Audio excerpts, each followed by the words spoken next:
Hey everyone, and welcome back to another video. And in this video, I'm going to show you how to turn on or off DoorDash notifications on your iPhone.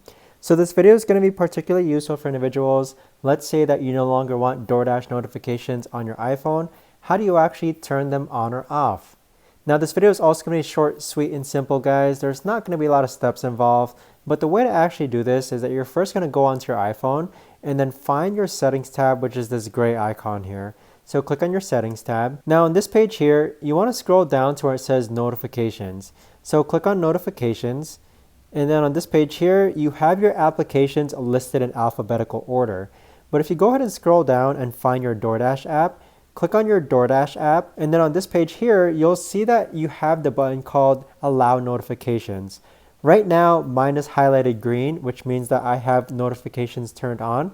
But if I click on that toggle button, you'll see that my notifications for DoorDash have now been turned off. But if I click on it again, now you'll see that my notifications for DoorDash have been turned back on.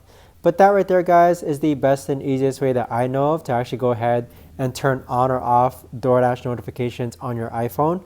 If you guys know of a better or easier way to actually do this, let me know in the comments down below. I would love to know. But thanks so much for watching, everyone, and I'll see you guys all in the next video.